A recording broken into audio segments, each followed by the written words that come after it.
But I want to put you guys on the spot here, and hopefully your compliance doesn't kill me for this.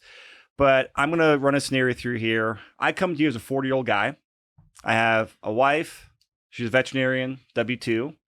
No, not financially minded. That's definitely my department. We have 2 young kids, so I think I'm very much in kind of like your demographic, in that range of net worth. I'm in accumulation mode. I own stocks. I own bonds. I own real estate. Real estate is definitely the majority of my focus, and I can get a better return there just because that's the space I'm in. But I'm of the mindset. I'm curious how you guys would kind of handle this objection, also advise someone from high level, because my general mindset is, hey, I put a lot of my active attention and money into real estate because I can do active stuff there. And when I have over the years done like mutual fund investing, I've done basically poor performance, net fees compared to the market. And years ago, I said, hey, I'm going to switch to index fund investing.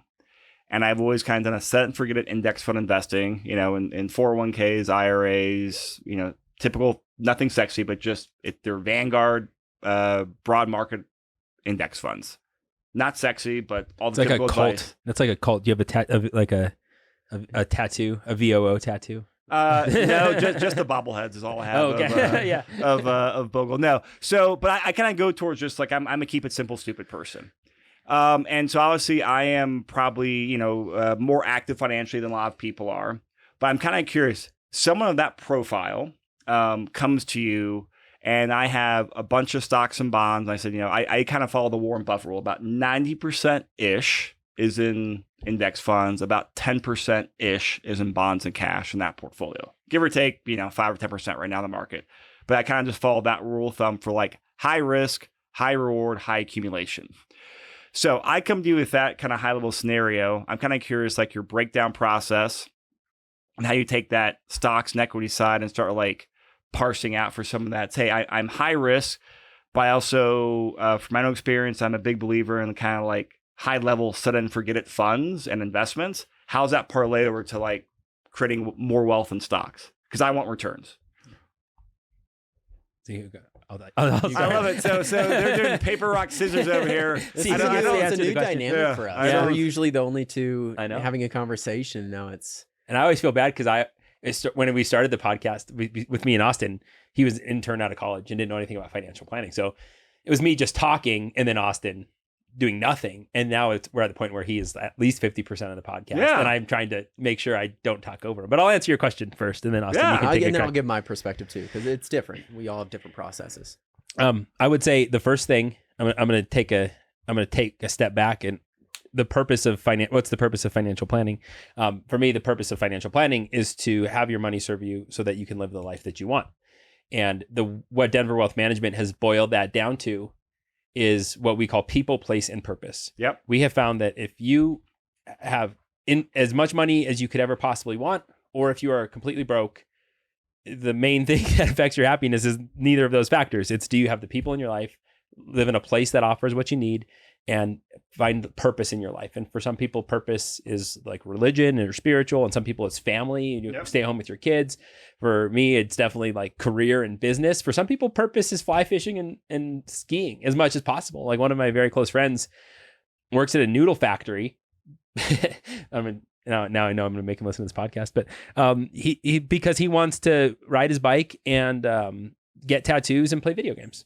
And he's perfectly happy because he has that people, place, and purpose, So that's the first thing I would ask, a hypothetical 40-year-old Chris and his wife is, what are you actually driving for? Because if we can get all of those things without some big number attached, like, let's talk about that first, and then we can talk about how we get there with the numbers. All right. So from a high level to like, I'd say quantify it. Like I loved about $250,000 a year in passive residual income from investment income, not business income, not work income, but from passive income. Take some taxes away. Very comfortable lifestyle. I can pretty much do whatever I want to on that income. No problem. If there's more, obviously I'll take it. If there's less, I can survive. But that kind of like the target. I'm like you, Zach. Like, I like the game of career business building. Like, I don't really play sports anymore. Like, it's like career goals, investing goals, and family. Like, that's the game I play for the rest of my life, and I enjoy it. So I enjoy that game. But I want that income. So I'm like, you know what? F you, F this. We can be retired from like just that, the lifestyle and little ego standpoint, but also from like, hey, if something happens to me, I always go, hey, if I drive home today going down 25, getting 470, get hit by a bus, I want my wife, my kids to be able to like, at least have a comfortable lifestyle and not have to move out of the house and all that stuff. Yeah. So that's the high level of it. Okay. Well, yeah. And then, so as far as passive income, and as far as like the original question, which is real estate, stocks, bonds, cash, and I understand what you're saying. Hey, I want a substantial passive income. So if you were in a meeting with us, we would really dive into what you said. Like, what are you going to do with your $250,000 a year? Do you shop at Whole Foods, which might take up most of that $250, or do you want to go on nice trips? Or I'm just joking about the grocery inflation. I can't stop myself. The whole check, the whole paycheck. Or blueberries cost $20. But what we typically tell people is if you're willing to put in the time and energy and work on your real estate, 20% is probably a good return you should be shooting for. If you can't make 20% on your real estate, putting in the time and energy, that's where you start looking at either stock market, which historically has averaged 10 to 12%, or completely paid off, brainless income investing real estate, which can also get you 10 to 12%. Denver's a little bit of a wacky market because we've had higher appreciation, but if you figure like 3 to 4% appreciation, 7 to 8% cash flow, once again, that's not a Denver number, but you're talking about another market like a triple net or something that's more just income focused, or we have, right? we have clients in Atlanta or Georgia, and you can get crazy cash flow there, but you just don't have the historical appreciation.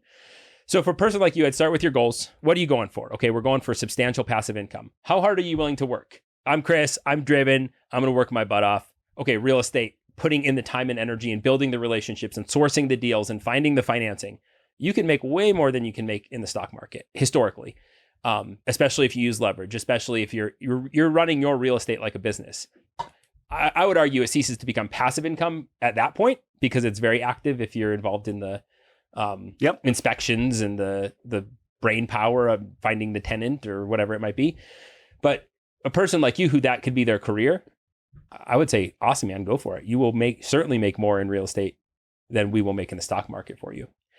Where the stock market comes in is like you're the same person, Chris, and I'll never commit 100% of my assets to like one asset class. Yeah. I love real estate, but I also love stocks. Mm-hmm. Mm-hmm.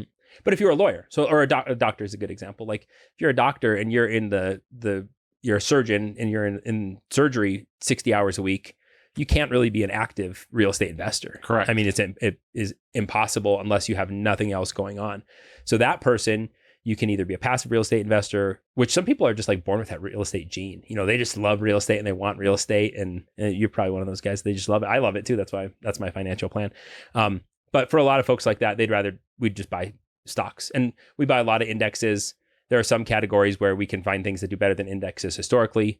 But I would say as a group, we're like 75, 80% in index funds. We don't use Vanguard in particular. We tend to use like iShares or the BlackRock more company. like ETFs. Yeah, more like ETFs. But and you're not just doing like S&P 500. You're doing indexes of like niches or trends or industries. More like taking out the scalpel, but doing broad-based indexes and more specific asset classes and sectors. Yeah. So like the S&P 500, for example, which is what most Vanguard investors buy. It's the 500 stocks that most make up the U.S. economy.